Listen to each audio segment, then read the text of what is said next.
Après avoir traversé la Petite France et le centre historique de Strasbourg, le visiteur peut gagner le quartier des institutions européennes. C'est dans le nouveau siège du Parlement européen, inauguré en 1999, que se réunissent 12 fois par an, en séance plénière, les représentants de l'Union européenne.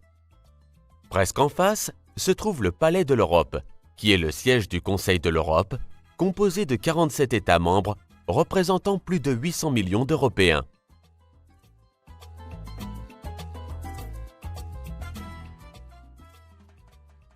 Au cœur de la ville se dresse la cathédrale Notre-Dame. Bâtie en grès rose des Vosges, c'est l'une des plus belles réalisations de l'art gothique.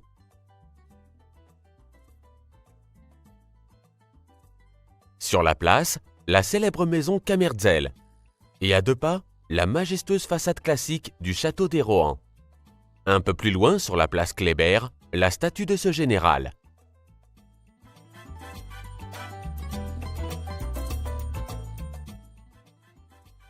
Quoi de mieux pour découvrir la vieille ville qu'une jolie promenade en bateau en passant par la Petite France, le quartier le plus célèbre de Strasbourg.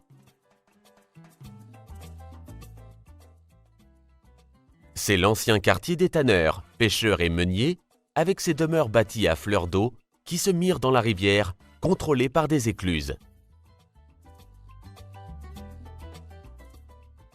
On peut y admirer le charme de ces magnifiques maisons à colombages, datant des XVIe et XVIIe siècles, de ses fenêtres fleuries et de ses ponts. Les villages alsaciens ne manquent pas d'intérêt pour leurs maisons, leurs vignes, ou comme Obernai, pour leur hôtel de ville, leur halle au blé, leurs fontaines. Wissembourg a pour sa part une très belle église gothique en grès rose.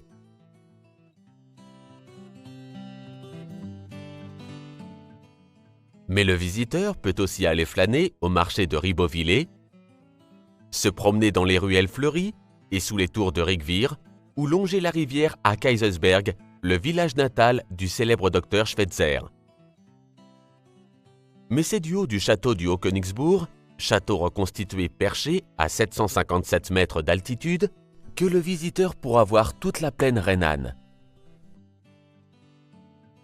Une visite à ne pas manquer est celle de Colmar, de l'église Saint-Martin, construite en style gothique au XIIIe et XIVe siècle,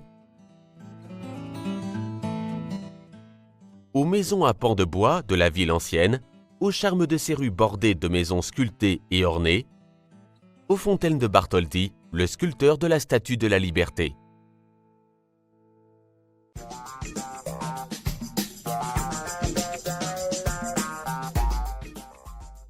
Et enfin, on peut se promener à pied dans le quartier des tanneurs, le long de la berge fleurie, ou en barque sur la Loche, pour découvrir les plus jolies vues sur le quartier de la Petite Venise.